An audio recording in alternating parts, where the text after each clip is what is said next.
Karen Simoncelli, thank you for coming on the Easy Talk. Hey, thank you for having me. Yeah, no problem. I first and foremost, congratulations. You and Oscar finally tied the knot. Woo! Oscar's like, don't put me on the spot.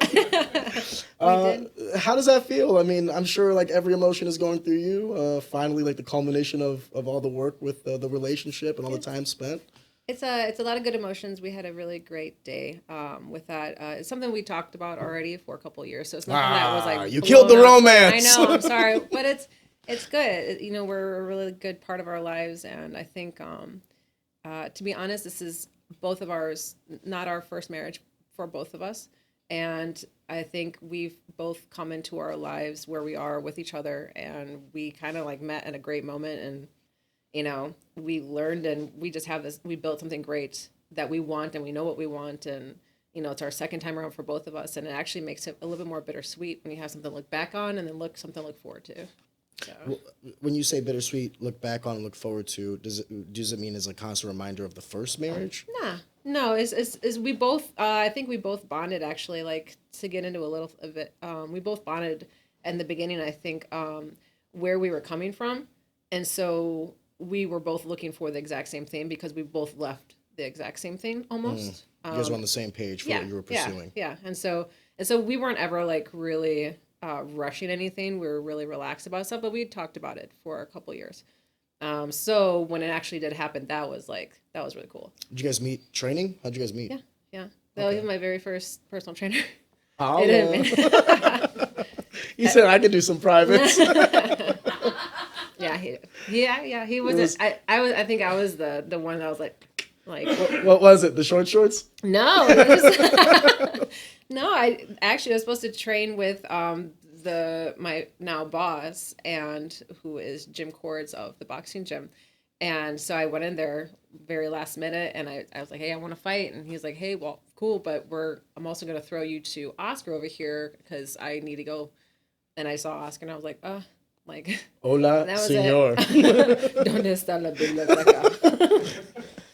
No, that's fantastic, man. I always like it when I like both of you guys separately, right? I've known you and I've known Oscar before you guys were together, and then to see you guys come together and over the course of like the years kind of work with one another, you know, support one another, because I know that you guys are both coaching at the boxing gym now, and I just think it's a beautiful relationship, and I like it when beautiful people come together. I love and respect both of you, so I'm just very happy for you guys. Thank you. Yeah, that's really cool. That being said, I believe you guys both are now coaching at the boxing gym, so I wanted to ask, one of the reasons I have you on is you're the feminine touch to a lot of these masculine tendencies or a lot of these masculine guests that I have on. Mm-hmm. So it's nice to hear from a woman's perspective some of the similar stories, but perhaps a different perspective. Yeah. First and foremost, did you feel like it was difficult to get into coaching? I also want to underscore, all of these questions that I'm about to ask are not just because you're a woman, but I believe as a woman, you might have a different perspective. Yeah. Does that make sense? Yeah, we're different. So like getting into coaching, did you feel like it was difficult or not that hard?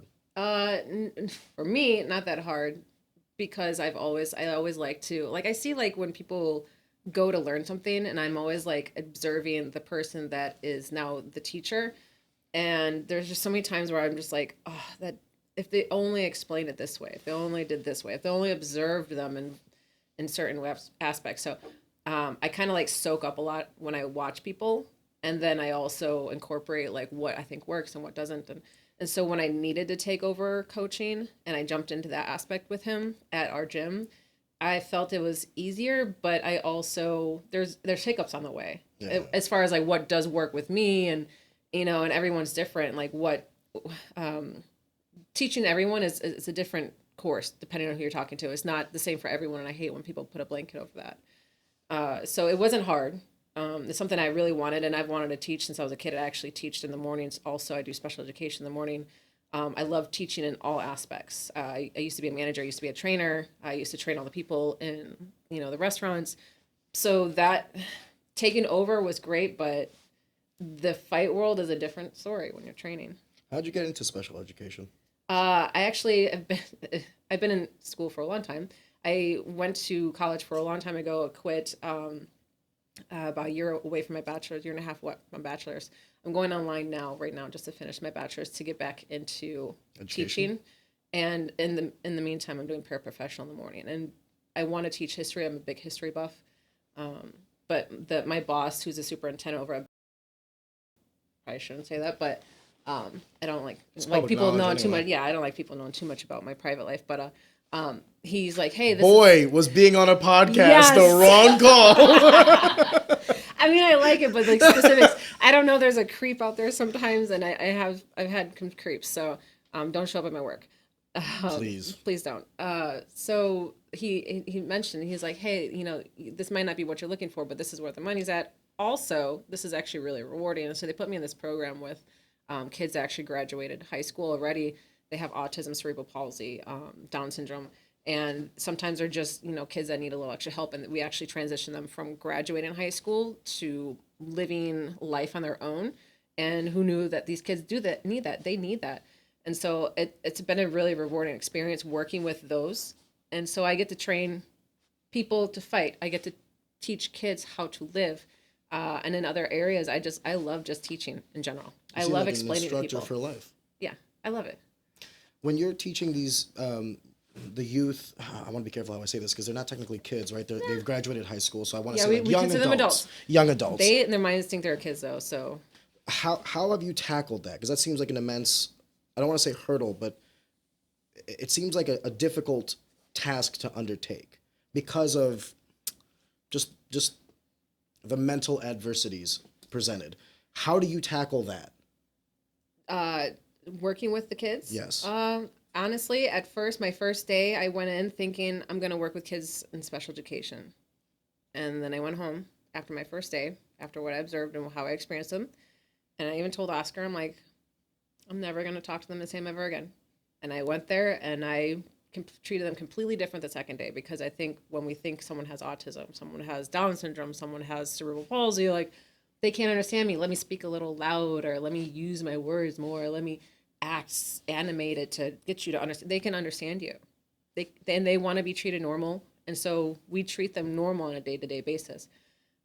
When they need extra help, we observe that, and then we'll offer to them. If they don't want it, they don't want it. They're completely adult, on their own. They're self-sufficient in some ways they're not. And they'll tell us, hey, I need you to help me brush my teeth. Hey, I need you. Sometimes it's going to the bathroom. Sometimes it's literally just buttoning their shirt. And they have private lives. They have dating lives. It's amazing to watch them. And so my first day, I went in thinking I was going to work with a special ed. My second day, I worked with a person, if that makes sense. Yeah, no, it absolutely makes sense. So my thing is, how did you I want to be careful how I ask these questions because I don't want to come across as rude, but this is like a realm of things that I don't necessarily know about. Okay, so forgive me in advance if I kind of take an extra second to formulate these questions. You're saying to me that these kids are not necessarily super different and that they're understanding and they're communicating effectively. So what is it specifically that you're trying to do for them to prepare them? Is it like get them jobs? Is it how to live on their own? Like when they come in, what does a day look like with you? So overall, it could be different. So depending on their level of autism, or their level, or there's even a kid that doesn't even have actually anything wrong with him, but he was in a horrible car crash, and it's actually really sad. But he just, needs assistance in maybe using a device to speak more. Simple as that. As much as he obviously he's a quadriplegic, he will always need assistance the rest of his life. But if we can just open his mind up, maybe open his shell up a little bit, ask for assistance, use a device to speak more. It could be as simple as that. And it'll increase the quality of life. Words, yeah. As far as like when I go in there day to day, depending on what kid I'm going to use, teach or work with that day. Sometimes they're really self-sufficient, and we go out and I take them to a job and I teach them how to work at a job. It could be a dishwasher. We worked at the police academy over in Illinois. Sometimes we worked in a garden. If anyone was watching my Instagram, I was working a garden, for 8 hours, just to help them learn how to plant and to grow food for themselves. Sometimes it's brushing their teeth, like I said. Sometimes it's, let's say, writing a resume or building a resume. And there's actually one girl so I got paired a lot with one person that had a lot heavier needs. One girl was heavily autistic, and getting her to wear socks was a hurdle for me. But in order for this girl to go outside, in the winter, which she constantly always wants to, we need to get her to put on socks. And as much as that seems like a feeble like task, like, oh, just put on socks or just let her not wear socks. The build up to that moment of working with someone that has autism and allowing them into your space shows them that they can open up to other people, ask them other things. There's a build up to the moments that we get them to do tiny tasks. And it's the build up that on the way there is like the big job. Little things, even getting them to look at you could be a huge thing. And everyone's autism is different. If we're talking about autism, Down syndrome is totally different. It could be the girl's just building a resume. I had one girl there, great, super social, completely normal when you talk to her, but her mindset was more about, maybe childish things versus we're an adult now. This is what we have to do. We have to go to work. More mature. And building their character. There's not like really a little dot you could put on every single person. Totally understand. And I understand that like my questions can be like very high level. No. And there's definitely like a lot of nuance to this. I love people asking about it. Yeah, I knew of this about you, but I didn't necessarily know that you felt so passionate about it. Like a lot of people, like their job is just their job. This is what I do to make money. This is how I live life, right? And some people find their jobs to be very passionate. I don't feel like I'm going to work when I go there. That's beautiful. Yeah. How long have you been doing that now? Only about a year. Okay. Actually, Matt Basler, who worked with Jason Gavril over, he's the one that actually got me in because I was looking to get there. Before, I was managing restaurants and I really just wanted my way out and I was getting closer to finishing my degree. So I'm like, I need to get in classroom experience. And so I finished my first year. I'm actually in my second year right now with them. And I'm going on the main campus. So this coming school year, I had the same schedule as a teacher. This coming school year, I'll be working on the main campus with kids that still need to graduate. So this is actually, I think, going to be harder than the kids that actually have graduated. So are you no longer going to work with special needs kids next year? I will be still. Okay, so you'll be doing with kids that haven't graduated yet. With them, yes, and them. Okay, yeah. Not in. You're not necessarily leaving the kids you have now. You'll be teaching both. Yeah. So not at the same time though. So the transition program that I'm a part of is called. It's really amazing. If anyone has a child, there's actually a waiting program. I think it's the best and probably in the state and in the whole area. We have people come in and touring with us just to see like what we do every day. The teachers are phenomenal. I have some of my students that are not special needs that actually train with us that come over to our gym. And it's on the same campus. It actually used to be an old winery, and they turned it into a fundamental learning space with a house and a garden and a garage. And we print and we make T-shirts and we make candles and we do everything at this place. But it's on the campus same campus as a high school. It's very interesting. It's really, I never thought these things existed, and it's really great. to kids that come in, so I'm going to kind of separate this from the kids that still need to graduate, but I'm still sticking with the kids that are the special needs that are like looking to basically become like functioning members of society, living on their own, right? How do you know when like a kid is quote unquote done, like when they're self-sufficient? Terribly sorry to interrupt the content that you're enjoying right now, but if you've been watching our content for the past couple of months, you realize that Easy Talk is a brand new podcast. We're genuinely trying to figure this thing out as we're going. Some growing pains for sure. If you are genuinely enjoying this content, we feel very humble in that, but we would like to ask that you would also subscribe and like to the channel, simply because it does help us in the algorithms and ultimately to grow. So take a second. I'd really appreciate it. And on with the show. So this is a sad thing, I find, learning, and it's a reality, is so there's a 4-year gap, or not 4-year gap, there's a 4-year limit at this, technically. So say they graduate 18, they, no matter what their circumstances are, they're out at 22. Say they come in at 21 and they found us at 21, their family did. Lots of families need help around here. They don't know how to teach their kids like this. They need the assistance, and they only get 1 year with us, and they're out at 22. I think I went home one day and I told Oscar, I'm like, I've never in my life wanted to adopt an adult person before until I met like some of the kids like that have autism. Like, cause I'm like, cause there's like one kid who, man, if you just knew how to talk to him, he lights up. But to know that in 1 year he'll be out at 22, that sucks. Cause his family background is not going to be very supportive. A lot of these kids, some of these kids don't have families. They're in things called a SILA, or a group home. They have maybe family that have abused them or abandoned them, or they simply can't take care of them. And so they put these kids in this home And it's good. They form bonds and friendships and everything like that. But some of them are just you can just see them going to the system. Yeah. And they're just going to be a product of the system, and it's going to be really sad. So When you say a product of the system, not a product of the system. I think they're just our society. I don't think is built to help them that well. Like there's not enough for them. Like we need to give them more. When you say give them more, like what do you mean by that? Like resources, money, time? Like what do you mean by give them more? Resources, jobs, time, mixing them in with the everyday life. Society. Yeah, absolutely. They need that. I don't know if you know this, but there is a Schnucks on Gravois. And one of the things I'll give credit to the Schnucks on Gravois for is they do such a good job of hiring special needs like adults and kids. Like I I knew some of them when they were in high school with me, and they still work there. And I love going to that Schnucks specifically because they do that. Like I can respect that. Like they don't just employ the people that I know, but they employ the people that need employment sometimes the most, right? And it's just such a pleasant experience, and I like that there's an employer that like, actively pursues that and does that. So kudos to the Schnucks on Gravois in Afton, Missouri, I believe. Phenomenal job. You were talking briefly about how some of these kids from this school also train at the boxing gym with you.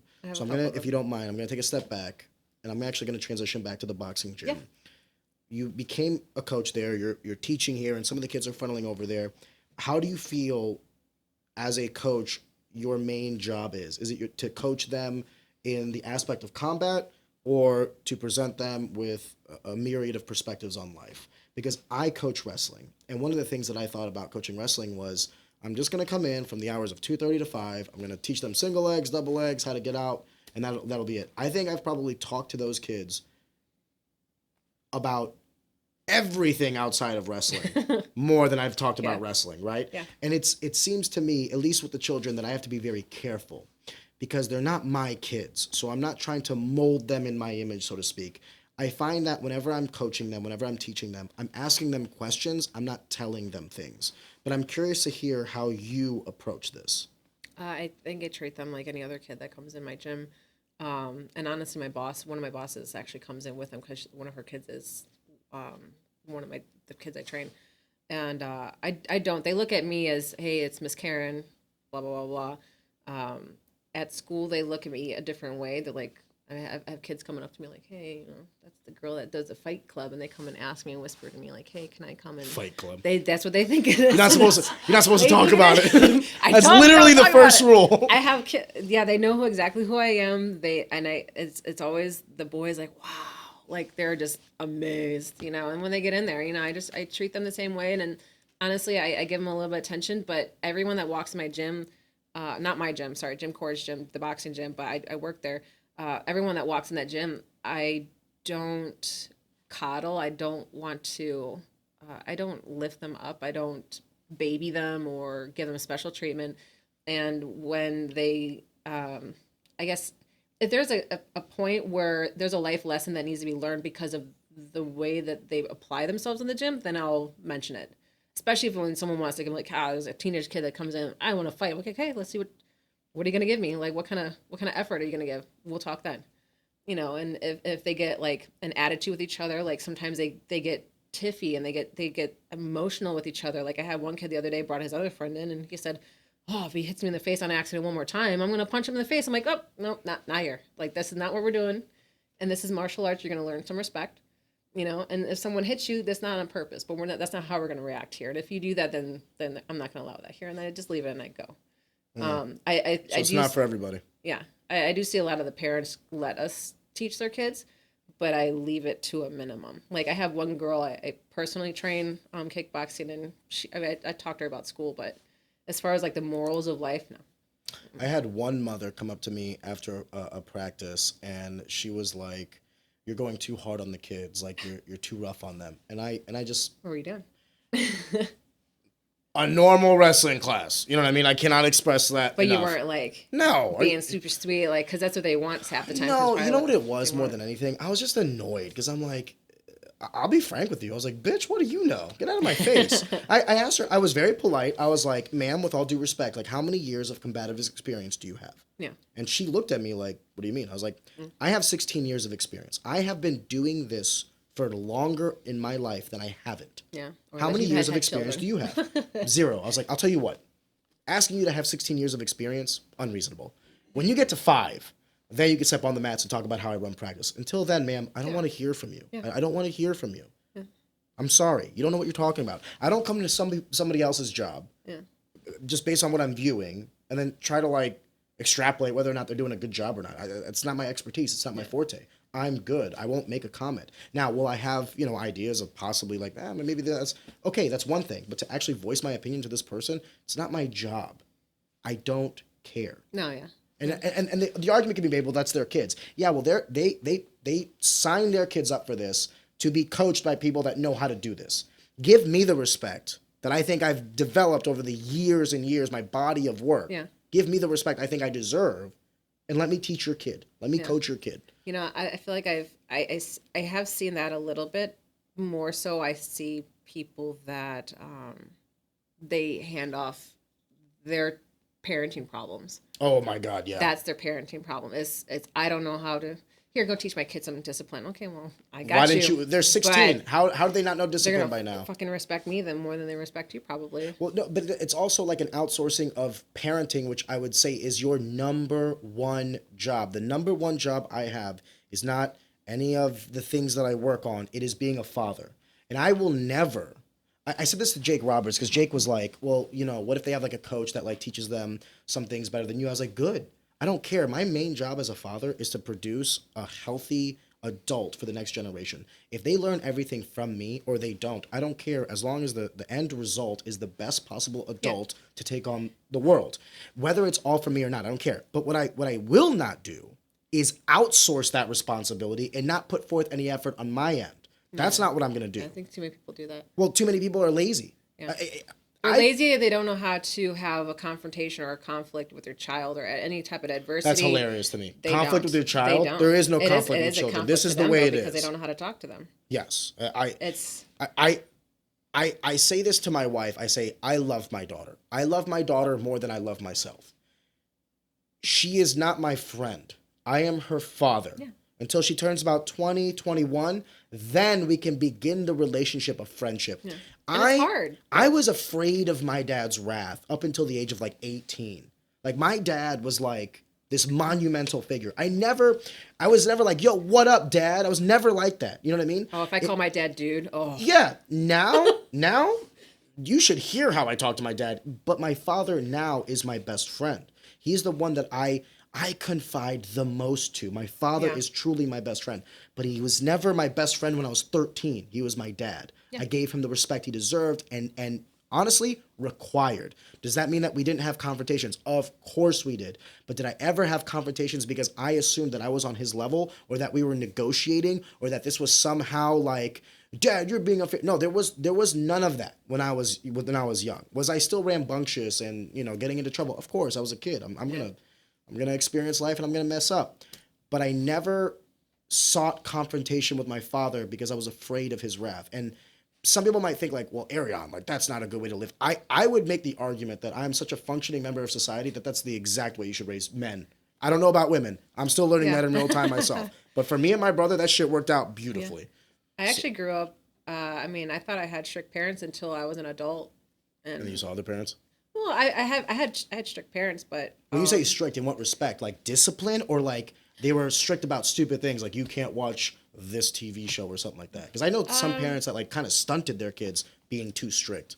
Both in some ways. But growing up, I actually wish I had more discipline. I wish my siblings had more discipline. Because I think about the kids that you're grown up around, the influences are huge, and people don't play to that. They just want you to have someone to play with. They just want you to have a sibling, and don't mind what they're doing. Just you do good, and just have a friend or have a sibling to play with. But they don't realize how influential everyone is at that age. And I wish I just had parents that. My parents were strict in different ways. On both sides, I feel like you had said. Not in one way or the other. They're strict in both, but at a point, I feel like they just, my siblings earlier on were just too much, and they had too much going on in their marriage that they just like, She Are you seems the like she has a good youngest? head. Yeah, I'm the baby. How many siblings? Youngest of 6. Oh, Jesus Christ. Yeah. All same mother and father? No, so my Okay. mom. I have 2 siblings from my mom, and they had a different dad. As a boy and a girl, and they're the ones I grew up with in Chicago. And I have 3 sisters from my dad's first marriage, and then my mom and dad came together and had me. Gotcha. And one passed away a couple years ago, so there's 5 of us now. But there's I'm so sorry. thank you. It's okay. I have 1 brother, and then I had 4 sisters. I can understand how by the time I want to be careful how I say this. I can understand while simultaneously I would never allow that to happen to my children. Like you can't have children and then be like, oh, we've been doing this for so long, we're just gonna kind of like be lackadaisy about it. I think well because I think adults end up caring too much about what's going on in their personal lives that they forget about how it affects their children, and that I feel like I'm a huge byproduct of that, and then it bleeds into the children, and they don't Give me an probably realize example. it till later on. I mean, first of all my siblings are older than me, By at least how by much? 8 to 16 years. Oh, Jesus. Okay. So And although you I'm still have a relationship with them? absolutely, Okay. but although I have I'm a millennial. I was born in 1986. I identify 1996? 1986. Oh, I my wish bad. it was 1996. I thought I was older than that. I was like, what? I wish. Listen, Agent Like if you want to Wine, think it's baby. 1986, I'm happy. Listen, if you and Oscar had a Hey. kid, Fucking young. supermodel. Wouldn't be tall, but handsome. Yeah, good wrestler then. The shortest of shorts. Hey, we have all their clothes if with them already. We're good. We don't have to outsource anything. So I feel like I identify more with a Gen X because of all my siblings being older, but also I saw so much adult things happening around me that I couldn't be a child. And if I was a child and I was looking in the wrong areas and I had the wrong influence and my family was just like oblivious to what was happening, that I, not to knock anyone that's watching this that was friends with me earlier on, but I have to be honest, like I don't think I had always the greatest influences around me, but it's what kept me busy. And while my mom and my dad were dealing with, divorce and new relationships, and I was on the back burner because I was the last kid. And so I kind of, it definitely bled over. Like they're too, my mom's worried too much about the divorce and affording her home. And then my dad is too much about, I don't want to say it, but, other relationship. And, Is there some resentment there? huh? Yeah, of course. Because I see, I'm not a parent. I wish I could be a parent. I'm not a parent. And I think about all the things. Yeah. I think about all the things, that would have worked. And I think this is like a part of my niche in life where I want to train people. Cause I look at myself and I feel like I'm very self-aware of like how I got here, why I'm here. How did I come out with this personality? Like, what triggered this? I love actually finding out like what caused me to be like this, what caused me, and I can like totally zone in. I don't think a lot of people can do that. Like they just oblivious or they don't want to see it. Or they're actively fighting against it? That too. And I'm totally open to everything. I wish people were more honest about. What is your relationship with your parents now? Do you... Great. I had a long time having a hard time getting a relationship with my dad for a long time. I've always loved him more than anything. But coming close was always hard because my parents were divorced and I stay with my mom and I'm a mommy's girl. I was really attached. My mom, I was always really attached, but she was always very busy disciplining my teenage brother and sister who I lived with, whom, like, I love my brother to death also. But, I grew up with a really interesting background. Like my brother, who's now, he works the drug and gang unit. He also was a contractor in Afghanistan. He was Special Forces Marine Recon. But before hard man. He would. I tried so hard to get him into fighting. He wouldn't do it. But before that, he was a game banger. And when I say game banger, I mean banner? game banger. Gang banger. I grew up north Forgive of me. Chicago. We're talking 90s, guys. Okay, my bad. I was like, what's a game banger? I grew up north of Chicago in the suburbs. And back then in the 90s, the gains now are different from what the gains were back then. And I grew up around that stuff. I grew up in a nice home, in a nice suburb home with, I feel like, a broken family. And although I grew up in a nice suburb home, I grew up with a lot of interesting things happening around me with, my brother being a game banner being one of them. And I was, exposed to that. I don't want to say the 2 gains, but they're 2 heavily big gains from up there. And so I also watched my sister and my brother like be really like they're getting into drugs or they get into sex and they get into violence and like they were known for fighting in my school. There was bloodstains in like our locker room from like the amount of people that they fought. Like my family is known in my hometown for that, and that's why I looked up for. I didn't want to go to prom. I wanted to fight. Oh Jesus. Yeah, that's how I grew up. So then when did you? I want to be careful how I word this, because you seem like you're very self-aware of your past, but obviously when you were living in it. You can see I'm like. Oh yeah, I like talking about it, but I'd never get to talk about it. This is the only thing. So don't like feel like yeah. I want to be careful because this is a very serious topic and it's your history, it's your life, but I don't want to come across as disrespectful. So let me just ask it the best way I can, and then just know that I'm not trying to be disrespectful when I say this. It seems as if you are self-aware now, but clearly at the time there's no way you would have been. When was it that you looked back and you go, oh shit, like I was fucking up until this point? 30 years old. What was the catalyst for that? Like, did you see a therapist? Was it like a moment? Okay, a bad relationship. A bad relationship. Okay. Because I had a previous marriage, and then after that, I had another relationship, and it was a eye awakening moment because of like I went like to my lowest point, and I had to like kind of like just see everything was going on and everything I didn't do for myself I wanted to do. So 30 was like my pivotal moment of like I'm fucking changing everything. Okay. And then when you say I'm changing everything, explain that to me. Like, so what was life like before? What was life like after? So if you ever like, so when we get into like talking about training and fighting and stuff like that, I actually wanted to fight, like I said, since I was a kid. Okay. Because that's why I grew up watching, and I wanted to. You were molded by violence. I wanted to, and yeah, like I mean, one of the first fights I ever got in was when I was 5 years old, and the little girl was bullying me because I was constantly bullied. And what did I do? I ran and grabbed a crowbar from my. Thank God you're small. You can't throw hard. I mean, I was hot tempered because that's what I grew up around, and I'm also not saying that Italians are mobsters or mafia or like that, but we kind of like have this like thing that we grew up like, wow, we're Italian. Wow, this is what we're known for. Like, I grabbed a crowbar, chased a little girl down the street. Like, you're not with me because this is how I see my family, handle things. I mean, I drive around with a baseball bat my whole life. Like, ever since I got a car, I have a baseball. I'm ready to go all the time. In my 20s, I seeked to fight sometimes. You seek confrontation. Yes, because I always knew my brother and my sister would fight. And so I wanted to be a part of that because I don't know even why I wanted it, but it had to have been because I watched it so much. It was like the thing to do. Other kids are probably watching their kids. Can I ask you a question about that? The other people that would be around your siblings, would they respect that way of life? What do you mean? Your friends, would they look at your brother and be like, "Oh man, like he's so big and scary"? And did you kind of Oh yeah. You kind of got this fantasy of also being remarked in such a manner? Because when you say they're respected in a certain way because of it. Let me kind of word this question this way: if everyone around you was talking shit about your brother and your sister, would you have wanted to repeat in their footsteps? I would make the argument no. But if everyone is talking about them in a different light, like, oh, your brother's so strong and tough and he's beating everybody up, and your sister doesn't take shit from anybody, you can kind of see. Yeah.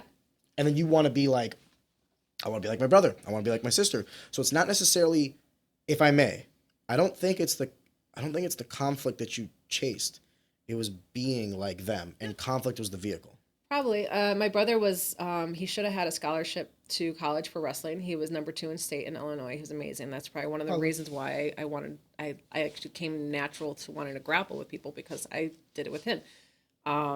And so I think I see good things and bad things at the same time, but I never probably maybe. There's duality in all people. Yeah. No one's 100% bad or 100% good. My sister was beautiful, and she still is beautiful, and she was very popular and stuff like that. But they're also just they hold their own, and in my family, and I don't know how everyone else's family is not like this, but like I mean I don't have to speak to a family member, but if you mess with my family member, you're done. Like I'm very protective, and I think that was like I need to be.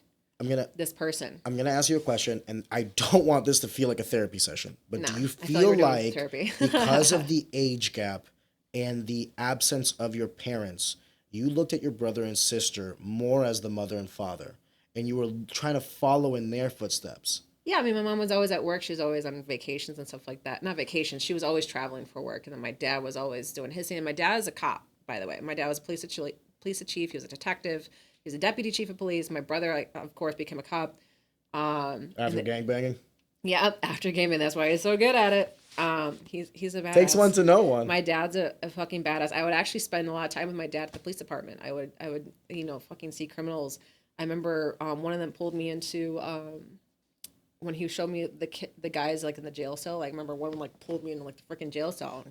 I watched my dad beat up people in front of me. I don't know if you've ever seen a movie, A Bronx Tale. Yeah. Yeah. You remember the part like where they do like they parking spot and the other guy like beats him and kills him? Yeah. Same thing, but not getting killed. I had that exact thing happen to me. That was really interesting. Again, so I was around like a lot of this stuff, but I think maybe that's also like why I wanted my own piece of it. Do you feel like your childhood was traumatic? Because the way you talk about it is kind of like a weird. You are both in reverence of, but acknowledging the negative aspects of. I wish I had it different ways. Sometimes I look at kids like now. I'm like, oh, they must have like a nice, interesting family and not so so much adversity maybe that I had in mind. Do I think some things were traumatic? Yes. Do I accept it because that's what made me? Yes. But I think I have like a very like, my eyes are a little bit more open than other people sometimes. Like when they're talking about like things that get them riled up or passionate about fighting. There's reasons why I got into the fighting aspect in the community differently, and I don't think anyone knew that part of me. So then explain to me how martial arts kind of shaped that for you. I mean, fighting is one thing. I've always said that there are athletes, there are martial artists, and there are fighters. And that's like a Venn diagram. You can have a little bit of both, and the best of us, like the best fighters, are fighters, martial artists, and athletes, right? Like if you have a little bit of all three, you're the world champion. Yeah. It sounds like you were a fighter that kind of got engrossed into martial art. How? Because based on what you're telling me, there was this lack of discipline. There was this lack of being able to control yourself and these violent tendencies. Yeah. So when you're transitioning to martial art now, where you're learning the beauty of combat, the beauty of martial art, meaning combatives, right? How does that shape you going forward? So does it tame you? Let me backtrack just a second. Therefore, so I don't want anyone thinking that like I was like grew up like in high school. I never fought. What the hell? I didn't fuck Karen. with anyone. No. I thought you were fucking. I thought you were bashing heads, girl. You're talking about bloodstains. No, I wanted took it. me for a loop. They were no. I never fought. We fucking got down, but not me. I didn't get down. Got a neck crank from the whiplash I just felt. So this is the thing. I was always so worried about doing things the right way to please my parents. I constantly had to like figure out how to make my dad and my mom happy because there's so much shit happening in my life. Dude, you had absent parents and you were just trying to get them to be proud of you. Yeah. So I was constantly, I'm still like, I'm still kind of like a people pleaser. I'm a very, like, I love making people happy, and I love, if I say I'm going to do something, I love to be there to do it. And I get so mad at myself if I'm not there to do it. But in my 20s, okay, so after I had my marriage and I went down. How old were you when you got married the first time? 24. I was married. Okay. And so after I got married, and it ended not the greatest. We're still friends, but ended not great. It ended not so great, but we're still friends. I always would be outspoken, but never did I let the feeling of wanting to fight with people get to me. Because I thought I was like on a good track with my life. And then I went down. And I think I had the lowest part of my life in my late 20s. So bad that I don't Post-marriage. Post-marriage. And then you said I was in another relationship. But it was after that relationship. Yeah. No, it was during that relationship. That was the lowest point. I don't remember dates. I don't remember times. I don't remember where I was, how old I was, what Drug year it was. Or? No, just complete blackout of I just can't handle like repression. Things. Yeah, I couldn't handle. And I looked then. I never was a drinker. My ex was a drinker. The guy was Give it time. I ended up drinking, and I would sit outside bars, and I would just wait for conflict, but not to start fights with anyone. I hate seeing people get messed with, and there's no one there to settle that for someone or to protect them. And so many of the fights that I ended up getting on were always with a man. I always got in a fight with a man because I either watched a girl beat on a man and the guy couldn't. Not physically. Physically, absolutely. Absolutely. I have no problem standing up with a man. And the first time I ever fought a girl was in a cage. Okay. No, I lied. I tried going after one girl because she was attacking another person. But these people, actually, most of the time I did not know, because I was either stepping in for someone else because I hated the fact of watching someone else get beat up on and no one was protecting them. So I'd always put myself in a position and I would wait for it because I didn't know where else to find it. Fucking find it outside of a bar. I literally would, you could see me at a bar, say, when I was 28 years old, sitting outside with a drink, and I'd be there with bad influence of people, and I would just jump at the first Italian second female drunk Batman. Yeah. That's what I'm getting visions of right now. The Club Pepper. I don't know if you're into Pepper. I was not big. Ooh, to be honest with you, Karen. show. If my history is one of like, everyone thinks that like I'm like this interesting guy. I'm really not. Like when I was in college, I went to school, I trained. I never really went to parties. I never did any of this shit. Did I experiment? Did I have fun? Of course. Yeah. But my life has always been discipline and doing what I needed to do when I needed to do it. Yeah. So I wish I could sit here and tell you like, yeah, we used to fucking wait outside. No, I never did. Yeah. I mean, I was, like I said, I wasn't like waiting like to fuck someone up. I wasn't ever like that. But I was waiting to be someone's protector. I was always trying to protect someone. Like there was one time I got in a fight at Pepper, and I was where's up that in come from? Why? Probably, I've been through many things where I think I've never had that, and so I can't stand it when I see someone else not have that, and I'm willing to be that person, but then it gets me in trouble. And what happens is I end up putting myself in bad situations. Yeah, and I would get in fights. Like there was one time where I fought dudes. I did step in one time because there's a guy that got hit by a girl, and I was like, fuck this. She's only doing that because she knows she's not gonna get hit back. Yeah. I'll hit you back. That's cool. And I fucking jumped like 5 feet in some stiletto heels onto the dance floor. And I'm like, let's go. Like, I have zero problem with being that person, but I don't like that person. And at some point, when I realized I couldn't remember what the day, the time, where I was, the fact, how long ago did I see my family? Because my family always in Chicago. Like, I realized, it was a blackout period of my life. And I can't even explain like how it happened, but that's how it was. I can't give you specifics of anything. I just know that I had a problem. You had a catalyst. Yeah. At 30, you had a catalyst. You were like, no more. Fuck this, yeah. And what was that catalyst, though? This is like your life. You're telling me right now, this is how you were. And then something happened at 30, and then you were no longer like this. Yeah. So I got pregnant, and I lost a kid. So, and then I was like, all right, so here's my redo. So now 30. I'm so sorry. No, you're fine. That's what my if anyone ever sees my pearl, that's my pearl. That's what that's for. I'm so sorry. Oh, you're fine. But 30, that was like, fuck. So, and I won't get into the specifics about that. That's I'm not going to ask. I'm not going to ask. Forgive me. But that was a really hard time in my life where I'm like, Karen, you're not doing this. This is not right. You're not where you're supposed to be. You have way more potential. What are you doing? And look at the image that you're portraying out there. This is not really who you are, and people are not looking at you the same, and it's bad. I didn't like it. I was also a smoker. Like I said, drank. I put on all that shit. When you say smoke, you mean tobacco or weed? Tobacco. Tobacco, okay. I quit at 30. At that point, I thought it was like my new, like I had like another, I wasn't going to have a baby anymore. So this is my new chance at fixing everything I can. And that's when I got into my aerial. I don't know if you ever saw, I did the aerial arts. Is it I'm not going to do a good job describing this, scarves coming from the ceiling? Yeah. Okay. So that, I was really good with hoop and all that stuff. So I got into that to help myself actually quit smoking. Okay. And everything else after that was just to make up for the fact that if I don't have you, then I'm going to make it worthwhile because it can't be in vain, right? So at least I'm not going to fuck around and like waste my breath on earth while other people are probably, and I don't want to be a part of that crowd. And I literally dropped everyone from my 20s. Okay. Everyone, for the most part. I'm kind and cordial with them, but you have to have more self-respect for yourself than how you feel about other people. And I didn't have self-respect, I don't think. I did not know any of this about you, Karen. Yeah. Well. Forgive me if I felt a little prying, but how does it feel to talk about it? It's enjoyable? Good. Or? I only feel it's enjoyable because I like telling people. I think it's it's a good thing to have people understand who you are and where you're from.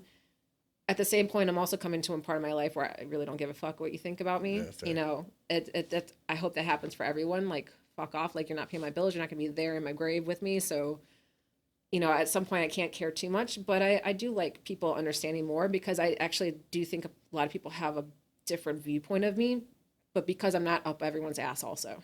Like, I kind of put myself, I think, out in the community enough that they think they have an idea, and not enough that they actually understand it. And if they have some sort of feeling about that, that's fine. Some of the things I'm telling you, I'm sure people at home probably that are part of the story may not like it. But do we not like the truth? Or do we not like... You know what I always say? Or do we just not like people hearing some of the beef? I mean, I'm not saying anyone's names. They could figure it out, but... Here's the reality of the situation is, you know, throughout life there will be conflict. And in order for you to stand your ground and to become the person that you want to be, because at the end of the day you have to wake up in the morning and face yourself in the mirror, you might not make everybody else happy. And that's okay. Yeah, I always say... That's a hard time to get up. Well, I always say... You can't make everybody like you, but everybody should respect you. I can't be friends with everybody on this earth. However, they should understand that the way I walk this earth, the decisions that I make, the responsibilities that I take are still commendable. I might not be on the same side as you. You might be red corner, I might be blue, but I can still respect the game. I can still respect the preparation, all these other things. You might be the adversary, you might be the enemy, but I still have respect for my opponent. That's how I think about life. There's a lot of people I don't like. I don't like for various reasons. I don't hate anybody on this earth, but there are people that I call friends, there are people that I call close friends, there are people that are acquaintances, and there's people that I don't want to be around. And there's some people that I genuinely don't like.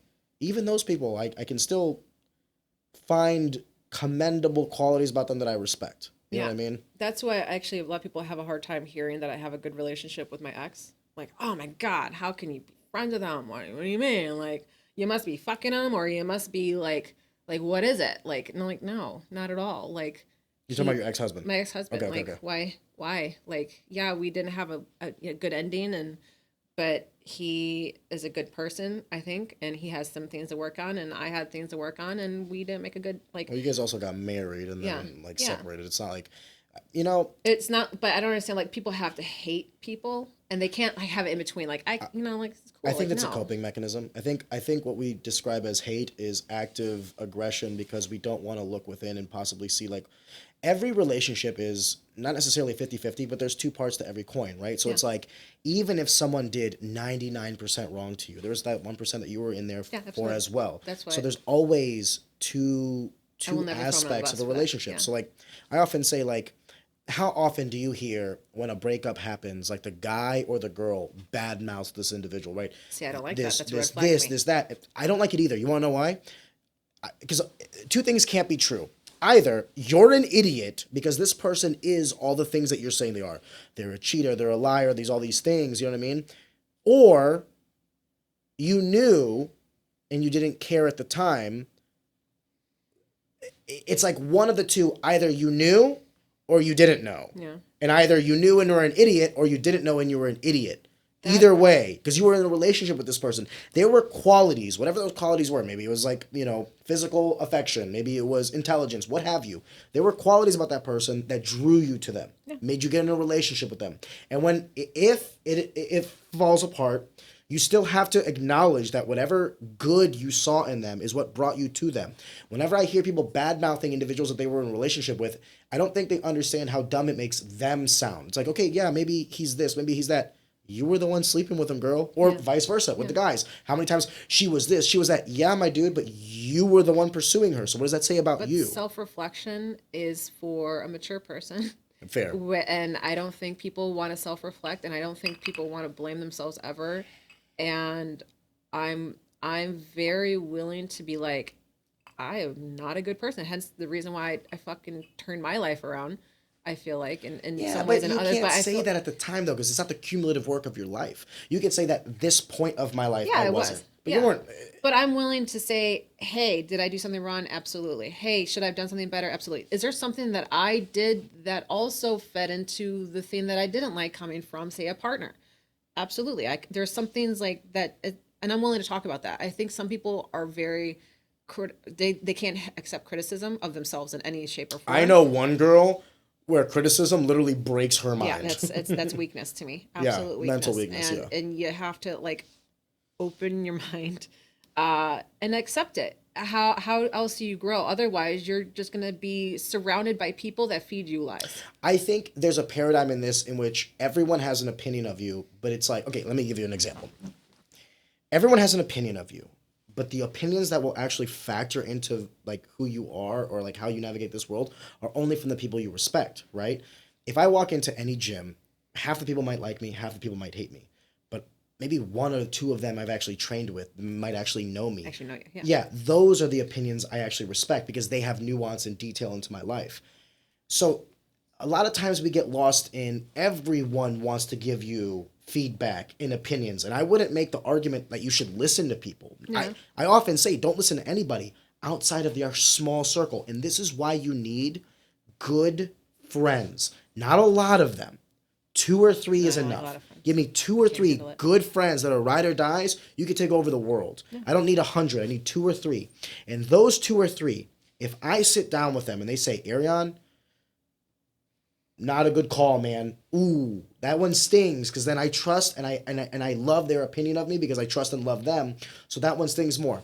I don't care about the opinions of everybody else because no one else knows me. They don't know my inner workings or any of these things. So like to your point, it's like when you say like a lot of people don't necessarily want to like look inward or, you know, be objective about themselves. They might not want to do that with you, but they might have people that they will do that with. The crux of the issue though is some people have no one that they can do that to. So while it's healthy to not take the opinion of everybody, because if you do, that'll cause self-implosion. Yeah. If you don't have the very few that you actually can listen to, if those don't exist, then who can you listen to? No one. So then you become a narcissist. You become envious. You become lustful. You become all these things. So it's like you need, I often say this, that introvertism, I don't know if that's even a word, but to be an introvert is truly detrimental to your life, from earning potentials to friendships and relationships to every aspect of life. I'm not trying to shit on introverts. That's not what I'm trying to do. There are moments where I don't want to talk to people. However, you need to work on social skills the same way you work on reading and writing, math, English, whatever have you. Social skills should be in the curriculum of life. Anyone, I think, needs to constantly work on themselves. And regardless of their introvert That's life. or not. Everyone's working on themselves all the time. And I think. And honestly, if you keep the people around you that make you feel good, then someone's lying. Yes. Someone is lying. Yes. And I had this conversation with my sister not too long ago, like, 'cause she's in this predicament of wanting to stay in Colorado and wanting to move here, and she has people in her ear in Colorado saying, stay here, blah blah blah blah blah blah blah. You know, it's mountains and blah, blah. I'm like, okay, so who's paying your bills out there? Well, no one. Well, okay. Well, who's going to give you a house? No one. Well, who's going to give you a job? They're not. Okay. Who's your family? Who are you going to go visit? No one. So they're telling you things because to me, they want something from you and they want you to stay there, but they're not looking at the whole picture of you. And sometimes I think people tell people things too much because they want something from that person. And that criticism they're going to give them is going to be to a point maybe. And it's also, I really think people have a lot of like, not like deep down in their subconscious, there's something they're looking for when they tell you certain things, and sometimes they won't tell you certain things. And I think there's a reason behind why that is. And that could be something that they want from you. In her case, they want you to stay in Colorado, but do they give a shit about what's going to happen to you or what your life being, about how you can afford bills or anything like that? No, they don't give a fuck about you. So I'm going to tell you, you can't fucking afford Colorado. Fuck the mountains. Okay. Your family's closer over here. I have job opportunities over here. Follow your heart wherever you want to be and fuck whatever they tell you. You have to be selfish. And I feel like I'm very big. The older I get, I become more selfish. I don't know if selfish is the right word, but I get more like... You can't help other people if you can't help yourself. That's what I've learned, right? Like I genuinely believe that there are a number of people that they mean well, but they don't have the resources or the work ethic or what have you to actually generate that change that they're actively trying to pursue. So like, how many times do you see people like they'll change their Twitter profile to like being black if something happens between police and black people, but will they, go down to their local legislator and try to get some change to happen? Yeah. Will they actively pursue politicians that will enact the legislation that they want? Or no, it's easy to to your point, it's easy for these friends to tell this individual, you should stay here because it's this, that, or the other. Yeah. But it's difficult for them to truly get involved and to provide some sort of resource or some sort of tangible help to actually maintain what it is that they're saying. Yeah. You can see that in every aspect of life. In fighting, in life, in business, you know. And I see that shit in fighting too, I feel like. Well, I mean, opinions are like assholes. We all have them. It's, I don't know, man. I have found that the most prosperous path for me, the mantra in which I live my life by, and as cliche as it sounds, business, relationship, friendships, anything in my life, is the golden rule. And this is maybe why I was actually talking to Matt Frazier about this. The reason I get so boiled in certain aspects of my life is not because I'm extra passionate about certain things. It's because people do or say things that I would never say or do to them. Not just in business, but relationships. And I think to myself, okay, I might not be the closest to you, Karen, but there is a myriad of things I wouldn't say or do to you. Same thing with Oscar, same thing with anybody on this planet, right? And I feel like that should be the status quo to and from. What happens often is people will extend a kindness and then not be reciprocated of that kindness and then feel offended by it. But it's not your fault. Like if I don't do something to you, but then you do something to me that I would never do to you, it's not fair for me to hold that against you. Because the mantra, the code that I live by is not fair for me to extend that to you and then thus be offended by it. That's why I always say, Ariane, just don't worry about it, dude. Whatever it is that is said, whatever it is that is done, as long as it's not malicious or affecting my family, I don't care anymore. And when I dropped a lot of this baggage, when I dropped a lot of like, I used to be offended if people would say stuff about me. I used to care if, you know, people didn't respect me or any of these things. Now I just, to your point, I just don't give a fuck, Karen. There are 2 or 3 people on this planet whose opinions genuinely matter to me. The other people, I know that I'm honest. I don't steal. I don't do anything bad. Or I don't do anything to anyone that I wouldn't expect or would want them to do to me. Yeah. And I know that that's the correct course of action. So if they don't like me, if they don't respect me, I don't care. Yeah. I don't give a fuck. Yeah. That's how I agree 100% on that. But I don't know if selfish is the right word. That's the only way I can explain to people. And I honestly want to tell people when they want to be my friend, I want to be like, hey, I'm not a good friend. I am not a good friend. I'm not the person that you want to be like. Good girlfriend, right, Oscar? I'm sorry. I'm not a great friend because I'm actually not the person that pursues, like, I'm in a relationship.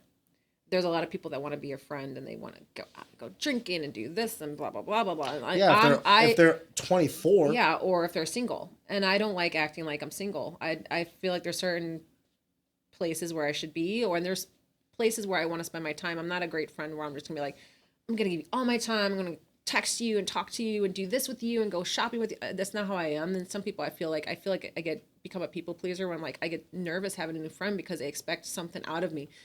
And honestly, I would do anything for anyone. And I would never do certain things ever. And if they were to ever reciprocate anything to me that I do for them, great. If they don't reciprocate any kindness that I would give them, I don't give a fuck. I didn't ask for anything from it. But should anyone treat me in a certain way that I would never treat them, regardless of whether I like you or not, that, yeah, I will take offense to. And that has always, this is one of the things that helped shape me in 30, you know, with my not knowing where to place my temper or the feeling of looking for conflict, was, you know, man, I don't understand why people are rude to others, like outwardly. Like, I could not like you, for example. It's lack of respect. They don't respect how you feel, so they'll do whatever they want. Well, to me, it's weakness. If you have to lash out at someone because of whatever they did to you, like, you're fucking weak. If there's someone that walks past you and you don't fucking get along, guess who, to me, the bigger person is? The person just like, what's up? You know? Or treats me like a normal person. Whatever like that. But if you want to like come at me or come at anyone, like just constantly attack like a bully, as an adult fucking bully, or it doesn't have to be a bully, but someone that lets all those emotions get to them and they have no control over their emotions, that to me is a weakness. Yeah, I'd say it was a lack of intelligence. They're just dumb. That too. I would But agree. there's I mean, I which think is there's a weakness. There's a lot of people I feel like I know that have a lack of control over themselves. And I guess, you know, I guess I just don't care anymore, Karen. Yeah. Well, I don't care. Just don't care. But it just blows my mind just how people just carry themselves. Doesn't you blow know? my mind. If you don't like me, cool. I mean, I have yet to have someone tell me to my face if they don't, and I hope they don't. You know, I really don't know what they think of me because I really don't give a shit. And if they did, does it matter? No. But the way that someone treats someone to me is really respectable. Like, can you hold your own and talk to someone you don't like? I absolutely can. But could the other person? I don't know. And I noticed this. This is a weird thing. This is a weird fact. My mom, she wrote down so many things in my baby book. And one of the first things, my baby book. And I have really, really early. What is a baby book? Baby book. Like, you not have a baby book yet for your kid? I don't think I could read until I was like an adult. In my baby book. If they brought a book in front of me, I'd start crying. And I have really, really early memories, and I think I comprehended things really early on, far before than other kids. Girl. Yeah, I was what they call a late bloomer. No, I have some weird things that I remember, and but one of the first notes she wrote about me was the fact that I don't understand why people are mean, and that has resonated with me throughout my whole life because I've never understood like. Okay, I get it that you don't maybe like them or like, but why are you fucking acting like a fucking complete asshole? One word. Why? One word. Scarcity. Yeah. Scarcity of resources, emotions. It's scarcity. Yeah. They but don't that have and lack something. of control, and it's a weakness. Yeah, but they don't have something. Yeah. Scarcity. The same people that are fucking sorry, but like, it blows my mind how many people like on Facebook, whether they're taking pictures of them like jacked up like on fucking IVs and I'm dying from my fucking sprained ankle to fucking hey, sprained ankles are real. to someone just blowing up anything about something that is affecting their life like too much it's also a weakness to me. You have to have some kind of control in your life to me. And yeah, you're talking about discipline. Discipline, control, and if you're just if you don't want to hear someone's if I don't want to hear someone's criticism, that's fine. I'm not going to give them any part of my criticism, and I think that's a control factor where if you are acting like a human being with someone and you are, again, like are around someone that you don't like, why can't you just act like a fucking human being and be around someone you don't like? Why do you have to be a complete asshole? What are we showing up? And what are we fighting? And what scarcity are we... of resources. I could list you 5 different reasons why these people would act the same way. It just... My question for you, Karen, is like, how is it at this age that this still surprises you? There's no way. It doesn't. It makes me more angry. Why? It makes me upset because to me, I don't even know, like, I hate being an angry person, but it makes me, because I wouldn't label you an angry person. I think there are things that make you angry. Yeah, I've never had an angry. interaction with you that I would say like that. No, but there are things that really light me up, and sometimes when I see someone that has something going on with them and they just can't look in the mirror. I think you're holding people to your standards. I should, because they all should have a simple... That is unfair to these people. It is not unfair. Because it is unfair, because they have not lived the same life you have. Human being. Karen, you cannot extend your experiences, your mentality. No, not my experiences. I'm sorry if I said that. No. What I'm trying to say is you have a certain threshold for what you consider to be quote unquote acceptable. Yeah. Right? That's for you. Yeah. The freedom and the beauty of humanity is that for every person that's going to be different. Oh yeah, of course. But wouldn't it be a greater place if we can control ourselves? I believe discipline. We have the life that we have now because we control ourselves. Society as we know it is a basis of control. Because if it wasn't, we would not have the world we have right now. What's to stop someone from shooting me in my head and taking my things? Yeah, it's not the law. Look at all the things that are coming out with everyone getting so... Social media is a fucking devil, I swear to God. And I love it and I hate it because it really riles people up and shows how little control I think we have. And you see now on video, and I think that makes me more upset, just people reacting to things when they shouldn't be reacting the way that they are, and that's what I'm talking about. Their reaction. Hold that thought. Ben Lawler and the Tom James family will ensure that whether you're purchasing your first custom fit suit or your 50th, the process is unrivaled.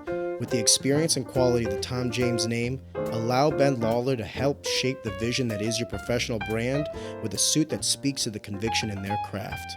With fabric sourced here in the U.S., you'll know quality and craftsmanship are top of class.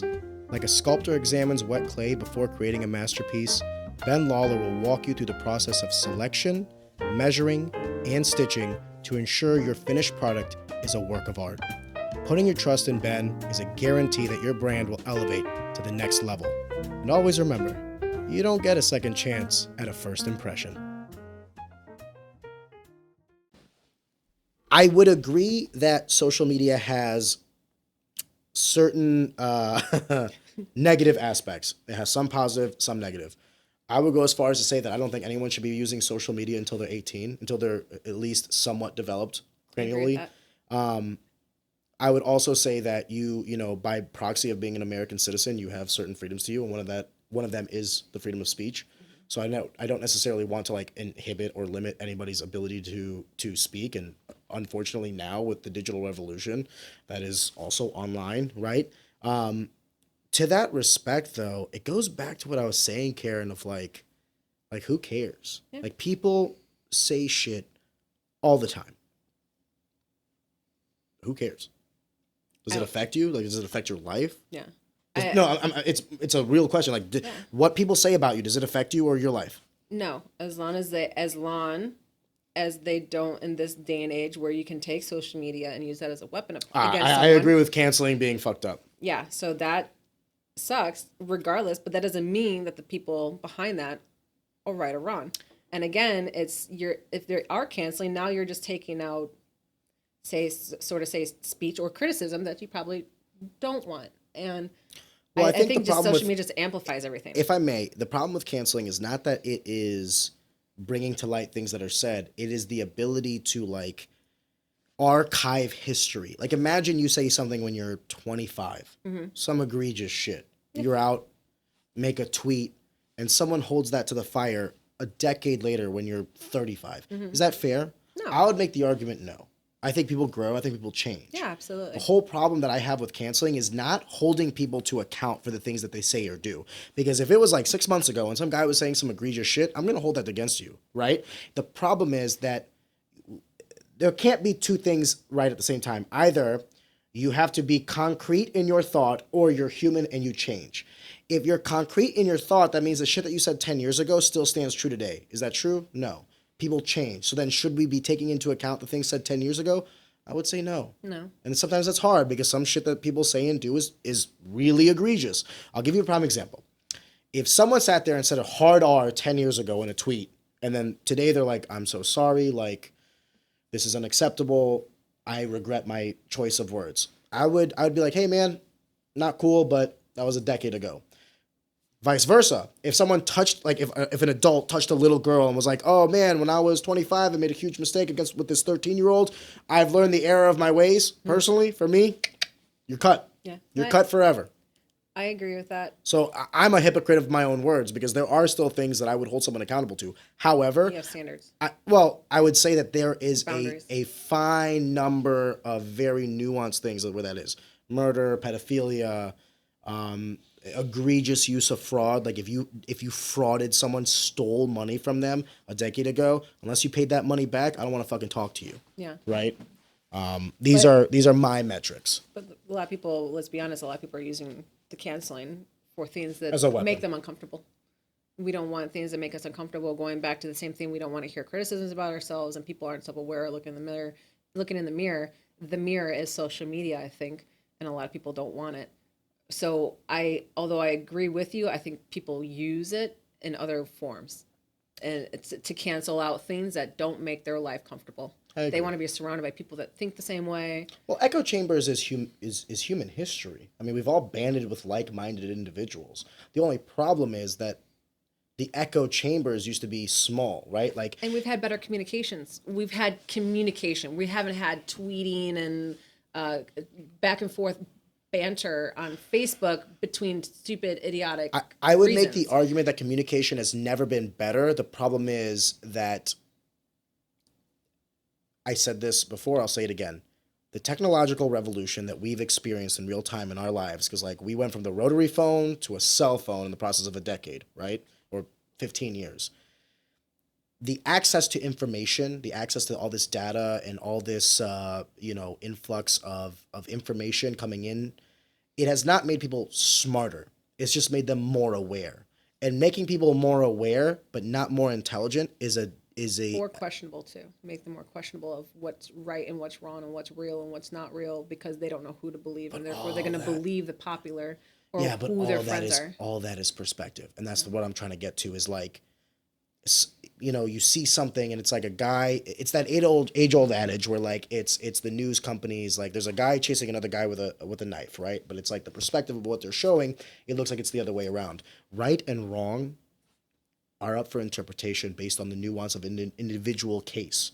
What you're really saying is there seems to be propaganda or a narrative being spun for various groups and people, and I agree with you. Mm-hmm. But to say that they are wrong, I would need to really hyper analyze what the message is.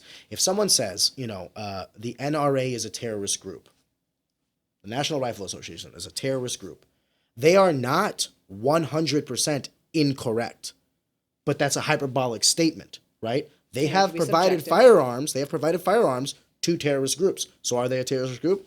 Up for interpretation. Yeah, no. But that statement can be spun 100 different ways. I'll give you another prime example, like the "Don't Say Gay" bill in Florida. It never says gay, right?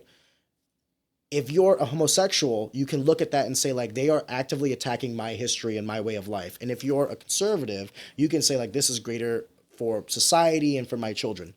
Who is right or wrong in that aspect? I would make the argument that both are right and both are wrong, right? It's like they are attacking your way of life, and this could possibly be better for society, but it doesn't necessarily make you right or wrong. There's nuance to all of this.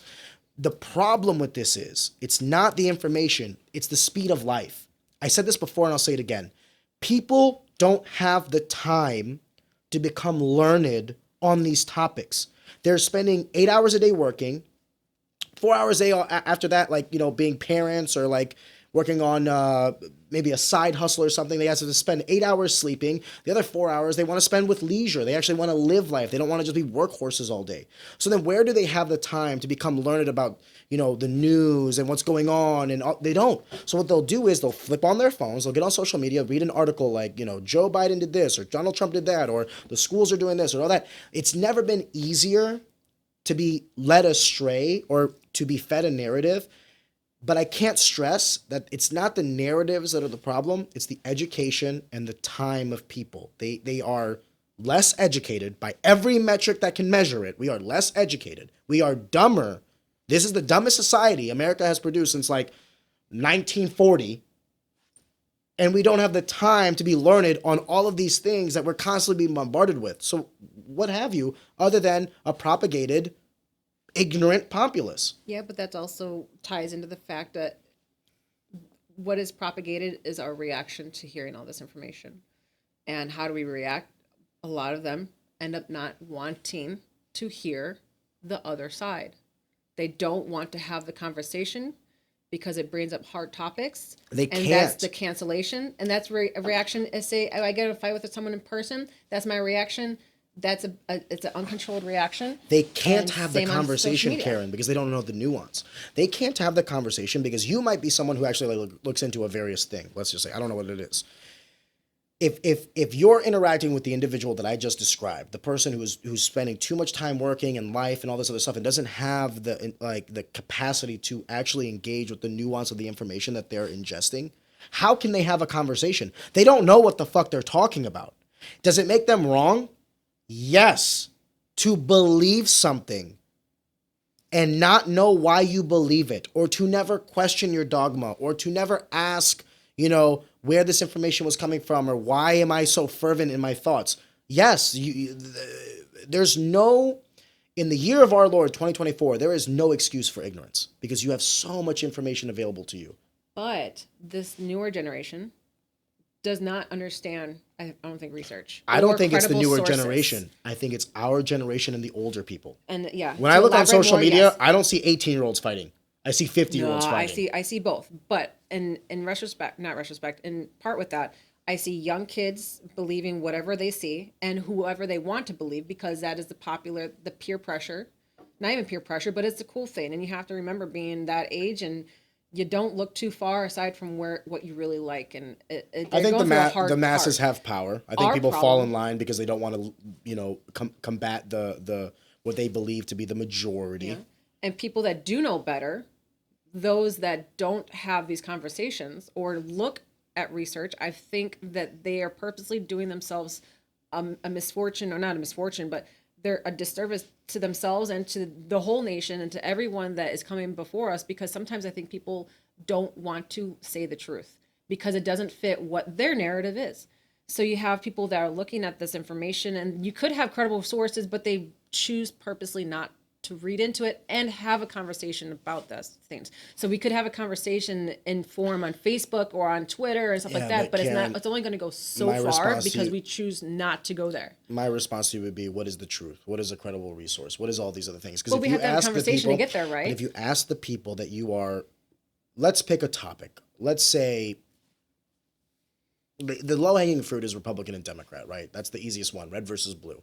Always has been, probably always will be. Let's say you ask a lifelong Democrat, why do you believe Joe Biden's the best president? Why do you believe this? Or a hardcore conservative, why do you think Trump is?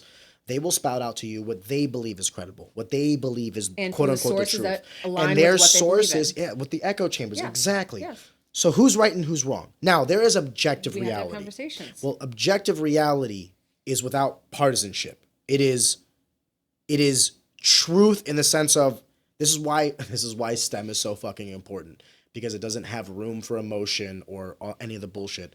It is harder to live now than it was in 2020. Okay, cost of living has increased in this country. As to why, there are metrics in which we can actively measure. It doesn't matter who the president was. It doesn't matter what the legislation was. We can pinpoint, okay, on this time frame, a basket of goods increased by 2%. Okay, what happened during that time? What led to these moments? You can kind of get to that cookie trail to the end goal, right? The problem is, even if you get to that end goal, people don't care about reality. I know, I agree with that. 100%. People don't care about reality. That's where I say yes. Social media. People don't care about reality. And those same people that will neglect a truth because it does not fit their narrative. I don't want to say truth. I don't want to say truth. I want to say reality. I'll tell you why. A fact presented to them that we have found factual, I heard, whether God is truth or not. So you're talking about what? Give me an example. I'll talk to you about like unemployment. So let's look at unemployment statistics. No, I'll give you an example of what I'm talking about. During the presidential debate, Biden said that Trump, when he came into office, the unemployment rate was 15%. That was a quote unquote of the debate. Objective reality is that is false. It's not about truth or anything. Objective reality is the unemployment rate was 6% post 6 months of COVID as well, right? So it's like, is what he said wrong? Yes, but because of the number. But let's just say, for instance, he said the unemployment was 6.8% when I got into office. That is technically true, but it's not reality, because what is he leaving out? He's leaving out nuance. The nuance is, why was it 6.8%? It was 6.8% because of a pandemic. Yeah. What was that pandemic? It was self-brought on. Yeah. This is why. And you can keep going down that wormhole. No, but there is eventually an end. And the end is reality. And the reality that people don't want to say is that Donald Trump wasn't the best president. And the problem is, depending on where you're attacking this from, conservative or liberal, you don't want to get to objective reality because it hurts the narrative. There is 3 avenues in which this is, or actually 4. Either both people are right, which you can't have. There's one objective reality. Either both people are wrong, which you can have. Because if there's multiple outcomes, but only one correct truth, like one reality, you can technically have both people being wrong. You can't have both people being right if they're saying separate things. You can have one being right or the other being right. These are the things. These are the 4 outcomes. Either we're both wrong, we're both right, one of you are right, I'm right, what have you. There's also an instance where everything that's being discussed, no one is right on. We're all arguing what we believe to be true, what we think because we want to believe based on recency bias or echo chamber bias or whatever, that we believe that we are correct. Karen, there is nothing I am married to presented with fact-based logic or data that goes against any narrative I have, I am willing to change my view on anything. There's nothing I believe wholeheartterly that I would die for, other than like I love my daughter. No one's going to tell me anything different, right? But from a grand sense, there is an objective reality. The problem now more than ever is that people don't care about reality. They care about what they perceive to be true. And they're not willing to bend their bias, their beliefs. Are you? Absolutely. Okay. That's the same thing that goes back to, but can you look yourself in the mirror and accept criticism and look at, it's the same thing that I take in everywhere in my life, but do I trust everyone in the world to have that? Absolutely not. I think if you ask most people if they're willing to change they say yes. I think if you ask them. But are they telling the truth? Are they telling you something that you want to hear, that they want to hear? Oh, yeah. Would I be willing? Yes, I would be willing. But am I actually willing? Or am I just telling myself something that make myself happy? No, I think they are. The problem is the uphill battle. How long did it take? Like, if you're a hardcore Trumper, how long did it take you to get there? Probably years, right? Mm-hmm. And if you're a hardcore blue no matter who, how long did it take you to get there? Probably years. The problem is we're trying to change these people that are set in their ways and have taken years to get here. And we think that we're going to change them with an argument on social media? No fucking way. But if they're willing to have, the conversation. Most of them can't because they don't know. Most of them can't. But that's what I'm saying. Like, so you think we have this amazing form of conversation.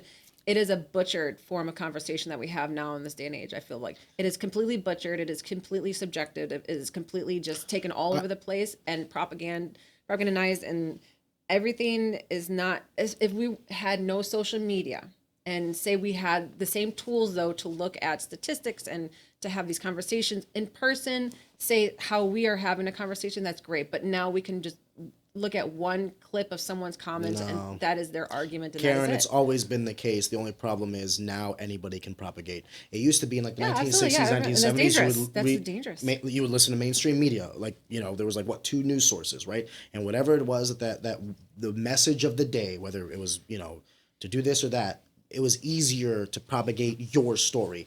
I would make the argument that even though we've been more divisive now, it actually in a way creates more critical thinking and more question asking and more dialogue than ever before. Because before there was no, how can I go against the narrative if there's nothing out there for me to read that goes against the narrative? I can't, right? Like my only option is to be a sheep. Well then what are our 2 options? Either we have one source of what we perceive to be truth, which could easily be manipulated by whoever's in power. Or we have all of the avenues of quote unquote truth, and we leave it to the people to decide what is best for them and their lives and their family. I don't want to live in a society where communication or speech is hindered in any way. Say whatever you want, because in the arena of thought, reality will always win over the course of time, because that's truth, true truth. The problem is we're in real time going through this, and there's growing pains, but you're seeing reality set in on a lot of fucking people in real time. Will it hurt? Yes, but is this better than the alternative? The alternative is limitation and censorship. I would rather be in a world where people are led astray because we have freedom of speech than a world where people are led astray because speech is hindered. You will be led astray. What you're really angry about, the crux of the issue, and I think I agree with you, is how do people get propagated? Lack of intelligence. And it's not by accident. It is quite literally on purpose. What, the fact that we're too busy to care? Not just too busy to care, but when you dumb down education, when you lower the accolades of the astute and the learned, when you propagate the Kardashians and you don't explain the kids that are truly changing the world, when 2% of the world population is carrying like a sack of rocks, the other 98%, you can't sustain yourself as a society like this. It's too easy to manipulate the masses. No, I agree the truth, the real truth, the objective reality has always been education. It has always been to learn as much as you can, to question the world around you. The scientific method is quite literally to try something over and over again and to see the outcome of. It's not to listen to someone else and then not question anything. No. Question everything. Question everything. I just don't trust people to question anything. And I appreciate those that do question it. Does everyone have the want or the need or the motivation to, though, no. And that's, I agree with you on the dumbing down of intelligence. Or the fact that they're too busy to even question things. It's just too much. And Or they're I just think not our interested. life, yeah. Or they're just Or not both. interested. But either way, so you have all this information flying out there. That's great. But the people that we're given all this information to all around the world, I just can only hope that they do something and they question things and they have conversations and they look at research, real credible sources, and not just listen to the first thing that they think of. If I look at anything on social media and it has to do with something that's factual or is presented to me as factual, I immediately, and this could be the researcher in me, I immediately go and look at everything possible.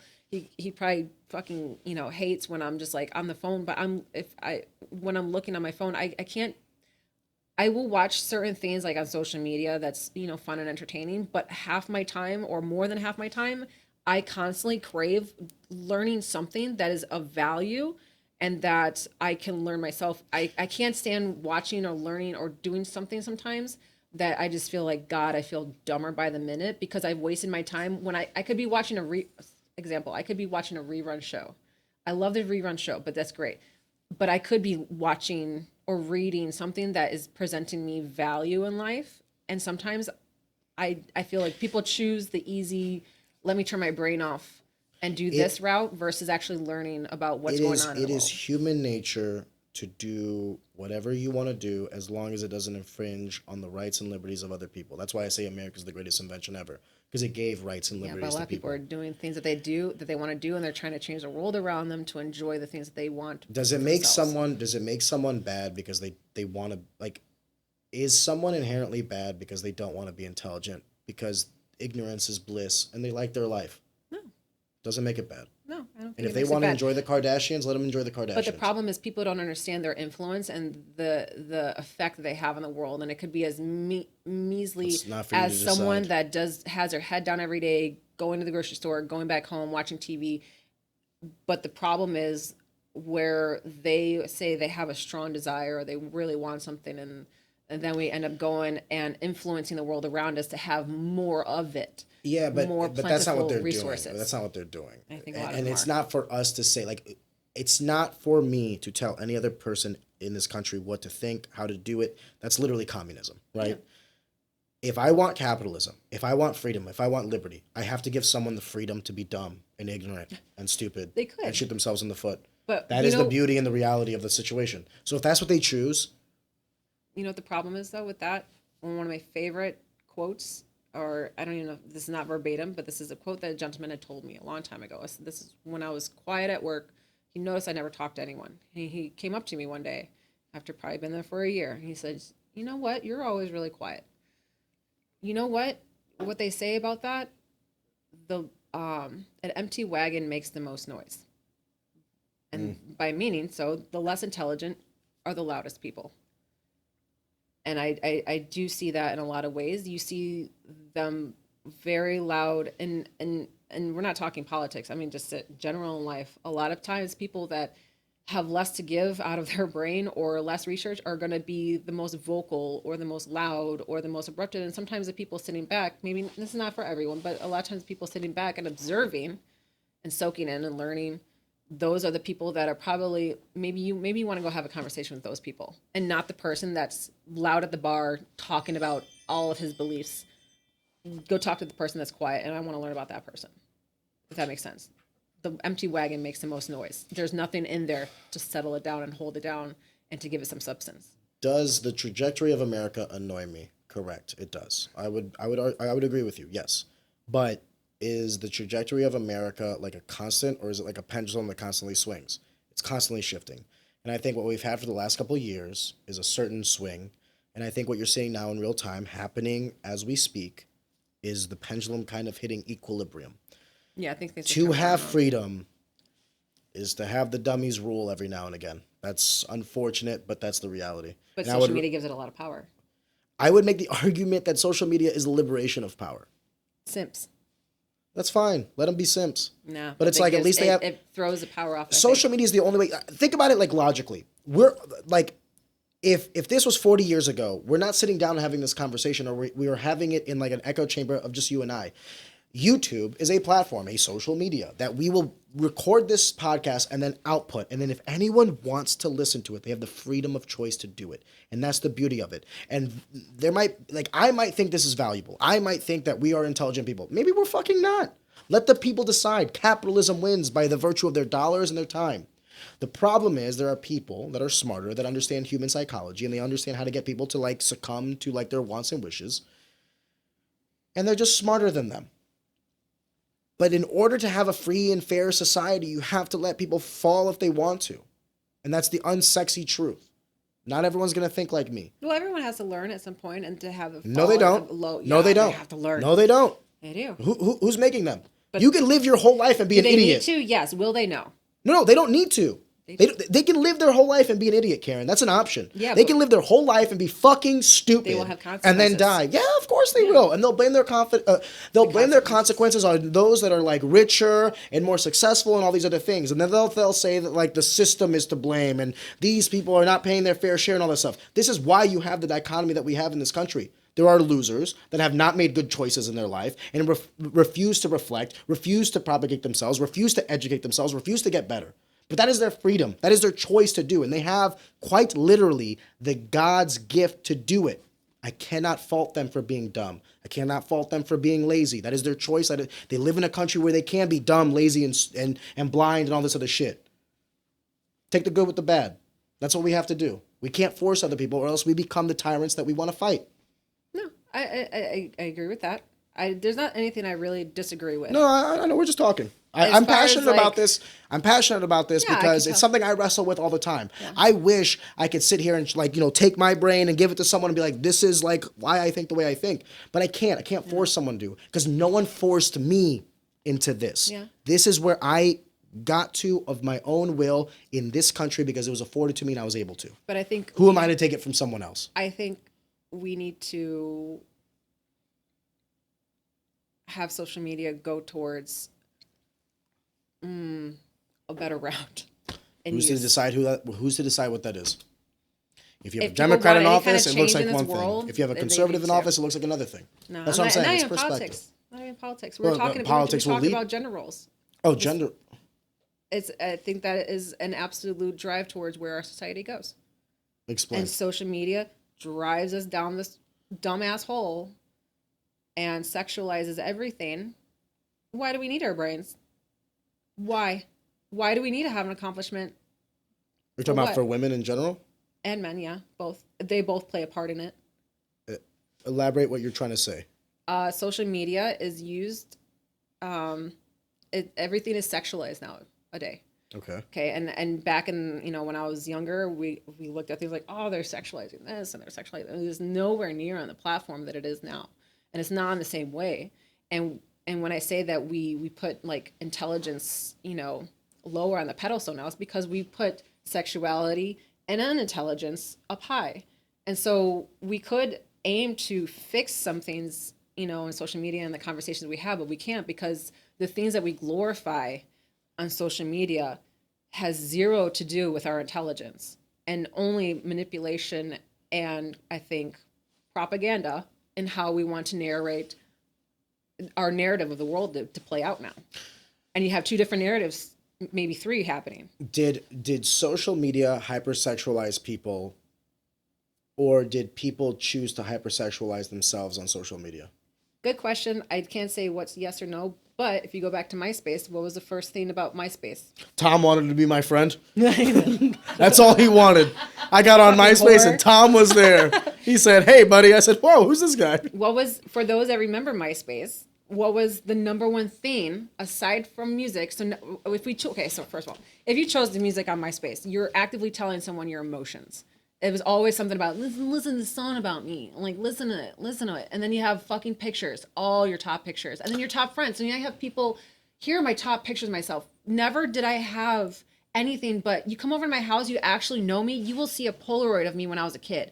Now we have I'm brushing my teeth. I'm in a fucking hospital bed. I took a shit today. Why do we need a fucking picture for everything? Goddamn. And that started with MySpace. Who is on your wall posting their turds? That started with... Fuck. I am proud of this poop. Hey, for those who can't poop. Come on, they have pictures on Facebook of people taking shits that day. Come on, it started with MySpace. Let me ask you a question. If there is a murder, it's a firearm murder, do you blame the gun or do you blame the person behind it? Blame the person behind it. Okay. If there was a car accident that was, it was a car accident, but one of the people were drunk, do you blame the engineering of the automobile?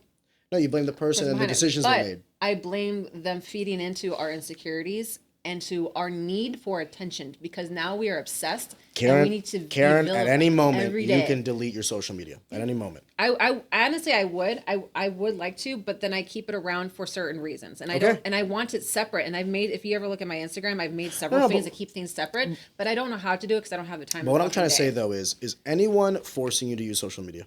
No. Is anyone forcing you to look at the content that you want to look at? Did a lot of people force people to do drugs for the first time? No.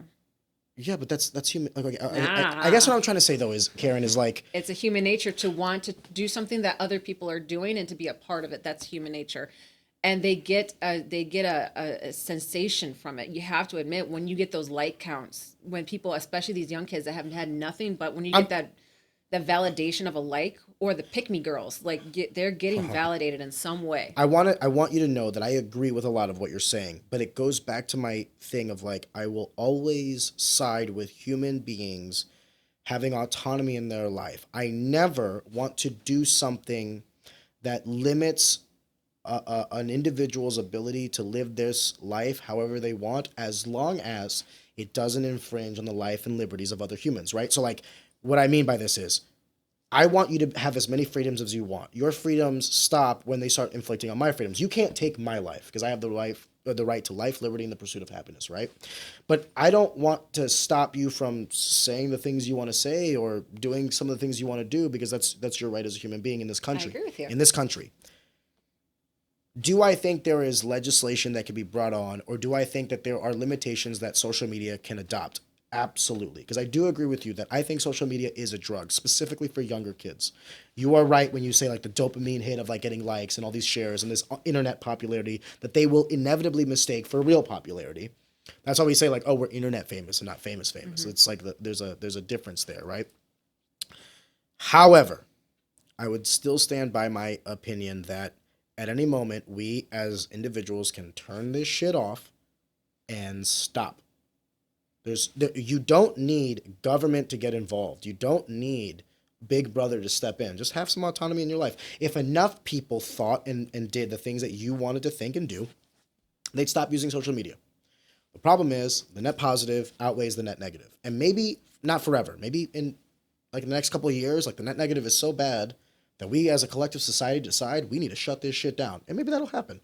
But as of right now, I would say that the pros of social media definitely outweigh the cons. There are some steps we can take to protect the youth from such a monumental tool. From social media is truly, the breadth and scope of that tool is insane, right? You're connecting the consciousness of the world.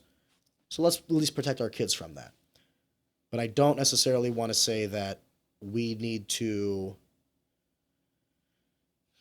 if you give power to people to constitute their beliefs on the way that you live life, the way you live life will change based on who's in power. And every 4 years, we have elections. And I don't want my fucking life swinging like a pendulum. I want some consistency. I want growth and some consistency. How do you have that? You don't allow politicians in your life. You don't. No. I don't want to take away people's right to use social media. Media How can you either. do this if you don't legislate? Start at the home. I agree. Family. I agree. The family. I agree. That's the absolute. I don't want to take anything away from anyone. It's the fact that we prioritize the wrong fucking thing.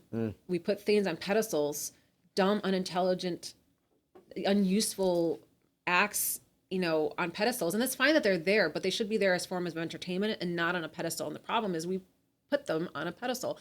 And the only way to change it, I don't think it's going to be, by legal terms, aside from maybe protecting the youth as far as our exposure to it, because we've thrown iPads in their fucking hands early on, and we just train them from there. I mean, we saw that coming. But I would go as far as to say I don't want I don't want children to succumb to consumer products. I want to be careful how I say this. capitalism is a tool of adults for adults by adults, and we shouldn't be propagating or we shouldn't be attacking our youth in any way, shape, or form. Okay. No. That's why we make it 18 to smoke. That's why we make it 21 to drink. That's why you can't go to the military until you're 18. Protect the kids until they're at least old enough to make their own decisions. We have to have a conversation. We have to have adults that actually want to protect children, and I think there are some adults that don't want to protect their children. There's some adults that prey on children. They want to grow them up and build them and groom them into what we are, and that's as soon as I'm 18, I'm going to fucking throw on some panties and I'm going to take a fucking half-naked picture, and if a guy doesn't like me, I'm going to keep throwing it out there and get some type of validation that way. I think that's where it starts. Little things stupid like that, where they prey on the young. And so shaping the older generations is maybe not foolproof, because we've had, I remember clearly night and day. I mean, I didn't have a cell phone until I was 17. You know, I may have had access to the internet, but it was really difficult. We grew up in a different time. Yeah, but that's what I'm saying. So now you have kids that are completely involved in it, and we have them kids using filters from day 3. Like, why is there a fucking filter on your baby? Like, it blows my mind. So anyways, I think all this change. Sorry, parents. Sorry, parents. Why are we using filters on babies? The answer wouldn't shock you. Thank God they're there. But I think it starts at home. And that's the problem, is now we're talking about people's lifestyles. And we have gone away from having a nuclear family. We've gone away from having a husband and wife. It doesn't have to be a husband and wife. A mom and a dad at home. Do you think feminism was a net positive or negative for women? I want to say positive, but I think it was negative. Explain. I wish it was positive. I grew up, when we were growing up, we're grown to think feminism is something that we should be fighting for, because I'm a female. But why? Because I'm a female. But why? Because we have rights that we need, and we're not given, like, what rights? And as I grow older, first wave feminism did fight for those rights, right? Like the right to vote. Yeah, these but things. do you think they're going to be high-fiving the girls on OnlyFans? No. They did not fight for your ass to be on fucking Instagram. We're what, third wave feminism at this point? Fucking selling your farts in a jar. We did not fight for that. Can I make the argument that the market decides? And if the market wants to buy your fart in a jar, who am I to stop you from selling? Go for it. But I have no problem with someone doing that. The fact is that we prioritize it and we put it on a pedestal. And this is where I'm saying, as much as I disagree with my females, the men are the ones also putting it up there. Fuck, girl, I wish I was yours. I would eat that butt all day. Like, you're not helping the case. Oh my God. I once saw a guy on some forum on Reddit. He goes, I would suck the fart out of her butt like a bong hit. Yeah. And I remember reading that, and all I was thinking was like, what the fuck did I just read? And that's fine if they fucking want to do that. Go for it. Is there whatever you want, whoever you? I mean, with a reasonable.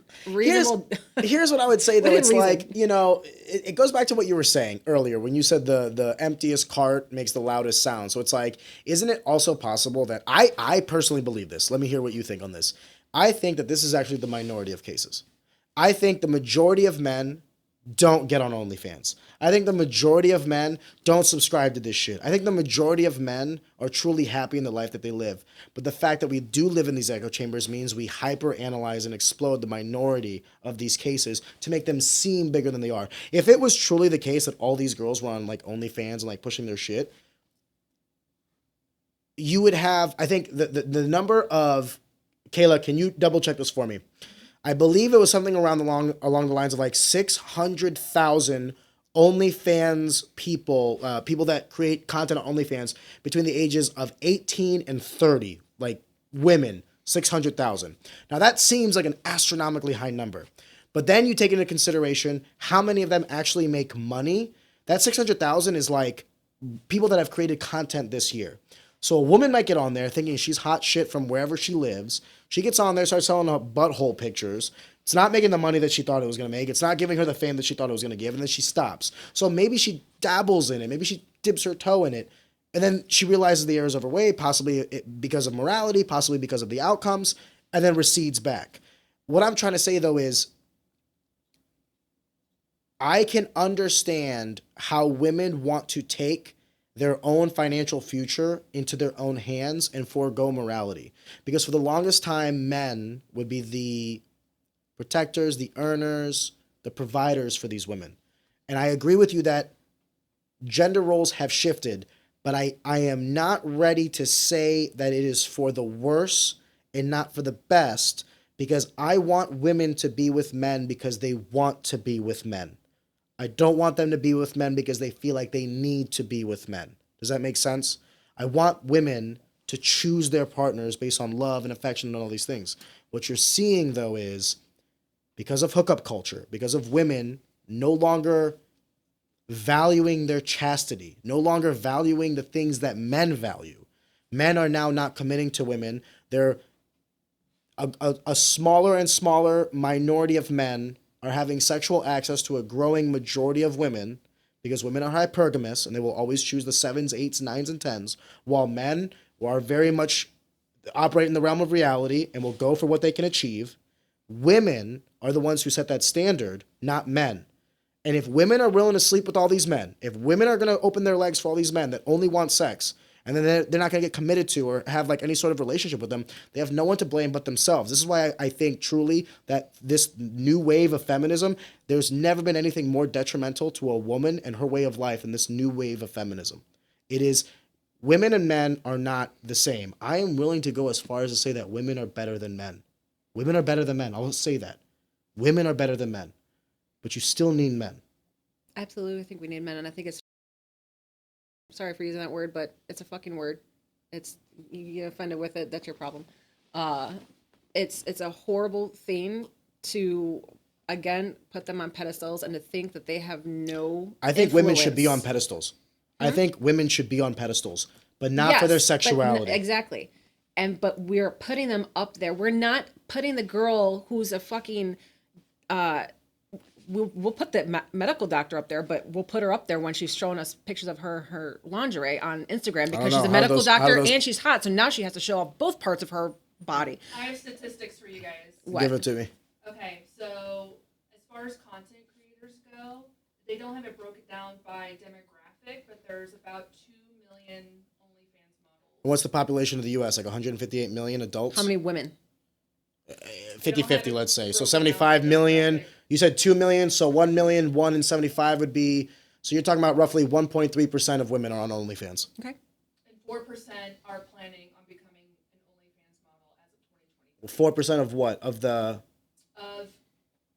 Says 4% of American adults are planning to become an OnlyFans content The only thing that would skew the numbers that I just did the mental math is possibly the skew of women seeing it as a possible viable option to make money because more women are using OnlyFans. Like, I'm not seeing guys like, maybe it's because of my algorithm. I'm not seeing a bunch of like men on OnlyFans. I'm seeing a lot of more women.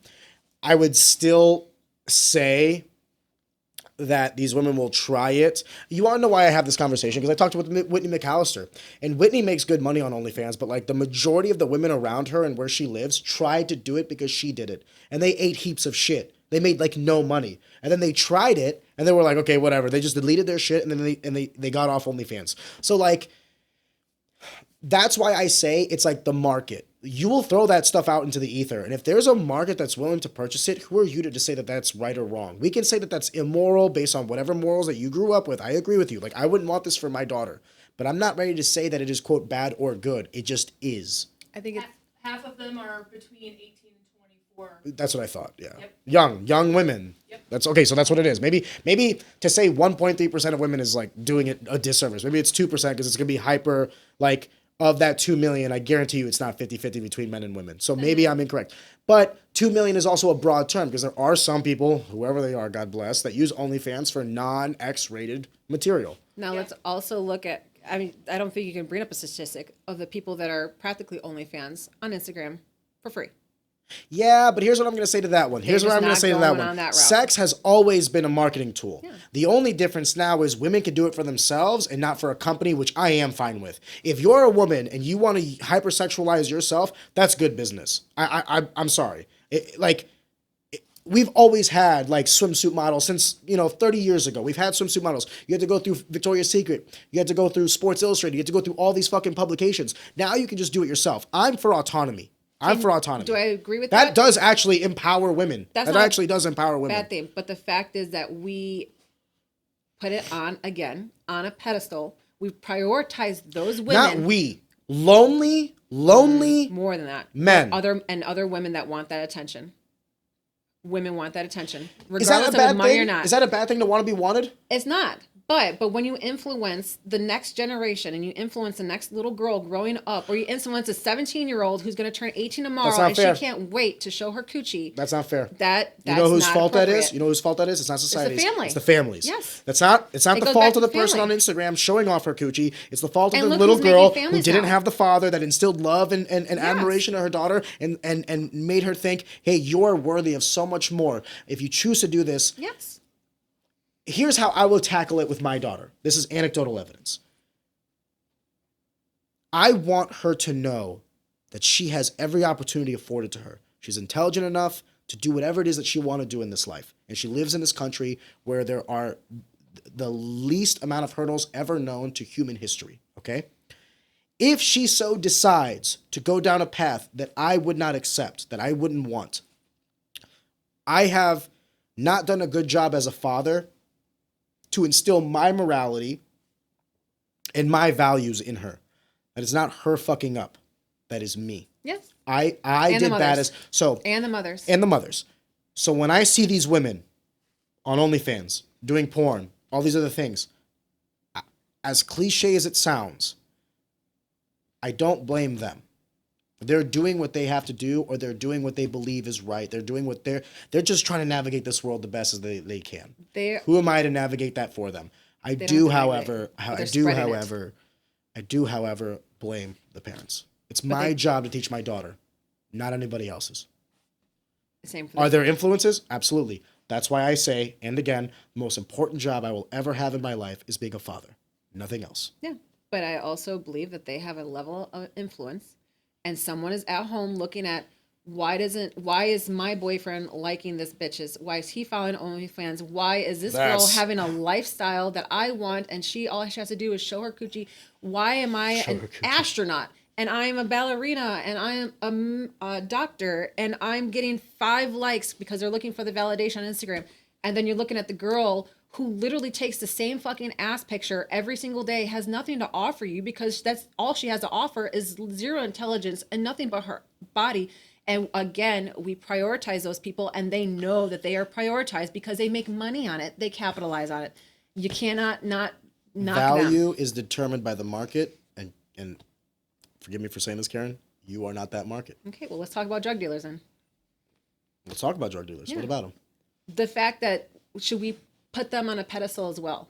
Glorify their lifestyle. Knowing that the fact that they're spreading something that is not good for society. One second. You are mixing apples with oranges here. What they're doing is literally illegal. So we're not going to put on pedestal people doing something that is against our society's norms and rules. Posting ass pictures on Instagram is not illegal. No, but are they... Slinging yayo to the kids is illegal. So no, I'm not going to put them on a pedestal. Yeah, I'm talking about, okay, so people that are actual prostitutes. Let's look at... you can look up all the prostitutes that are in St. Louis. You can look up right now. Whoa! Don't put that on my search history. Don't put that on my search history. In St. Louis, and tell me. Last thing I need is my wife being like, "What the fuck?" Tell me that they do not have. What did you Google? Tell me that this is a real thing. Anyone that does not believe me, there are so many fucking prostitutes and girls doing this in this city. Go ahead and look it up and tell me that they do not also have an OnlyFans, not also on Instagram, not also saying, I want more women rights to be naked on Instagram. It's not just, she's not hurting anyone. She's taking a picture of her butt. No, I agree. You could do that. Absolutely do that. I just don't think it should be glorified. I agree. Ultimately, and because it's not illegal. Ultimately, doesn't mean it's not a good thing. I just, it doesn't mean it's. I guess I agree with a caveat, and that caveat is, it is getting increasingly difficult to live in this country, to get within your means, to sustain yourself. When you create a higher economic burden on individuals, do not be surprised at what they are willing to do to sustain themselves. Now, I agree with you that there's like this infantilization of OnlyFans models and all this other stuff. And I talked with Whitney in extreme depth, and there's goods and bad to that world as well, obviously. I guess what I'm just trying to say is I don't blame the individual girls as much as I blame the circumstances that led them to that moment. Well, yeah, everything leads us to a certain moment. So But do I go ahead and neglect everything no. to keep pushing past it and like, well, it fucked me up and that's how I got here, so I'm just gonna keep pushing forward. Like, no. And Whitney is a good person. I don't know her personally like that. Again, I don't give a You shit. guys, if she you does- guys would get along. She would not get offended by any of this I don't conversation. care if she does OnlyFans. It's it's just the fact that we glorify things that shouldn't be glorified, and therefore you're never gonna get the. I mean, you can. It's gonna be really slim pickings now to find a girl at least younger than me, or I mean even my age. There's a lot of girls my age where I'm just like I can't get on the same level with you because I don't think that way, where they just don't give a shit about their dignity. Yet. But when you they can do, get on they're YouTube. gonna care about it when it's too late. And You then can get the on guy YouTube is and not see gonna, all these girls in porn and OnlyFans and stuff like that truly regret. I'm reborn Christian now, like that one bitch, like Woo! All right, Karen. after you're done making all the money, now you're gonna come to Christ. Great, good for you. But you know what? You influenced a lot of people on the way up, and now I guess you're gonna have to do a lot of work to turn that around. I think it goes back to the original thing we said, where they influence a lot of dumb people that can't critically think. And if that's their prerogative, that's their freedom on this country. Karen, we've done an hour and 55 minutes roughly on this podcast. Yeah, I'm sorry. No, are you kidding me? We need to talk about fighting. I know, right? Oh my God. I brought you on to talk about coaching. We're like, so the problem is these whores. I'm sorry, but that gets me riled up. No, listen, I appreciate you coming on the podcast. I enjoyed the conversation and the debate. And I think we probably agree on 85% of what we were talking about today. The only thing I guess I say is when we talk about solutions or like what could possibly be done, I just very carefully want to navigate those waters because whatever we set in stone can be used against us in the future. That's all I'm saying. I think you were the most poignant point you made today was it starts with the family, and I could not agree with you more. I think if you took all the problems in America and the world in general and tried to find like the least common denominator, the where did this all start? It started with the nuclear family. And then we could talk about why that was broken up and all these other things. But I do agree with you that there has never been a more important job than anybody on this planet is when they have kids to be a mom and a dad. If you don't have kids, you don't have that responsibility. Kudos to you. But if you do have kids, take that fucking responsibility absolutely serious because it's the most important thing you'll ever do on your time on this earth. There's nothing more important to me than my daughter. And when I die, I just want to make sure that when I close my eyes for the final time, it's not with regret or with fear that my kids won't be able to navigate this world accordingly. That's all I'm trying to do as a man. Karen, I don't fucking know, dude. Any shout outs? Thanks to Oscar, the hubby. My boyfriend's my fiance. Oh, wow. He's been sitting here this whole time. Can I just say, patient. while we're still recording, so Oscar's wearing these like really short shorts, and the fucking bulge that I've had to stare at for the last hour and 56 minutes. How dare you, sir? Bro, now I know why you said yes. Yeah, I tell him that all the time. I'm just going to wear a super low shirt. Karen, thank you very much for being on. Thank you.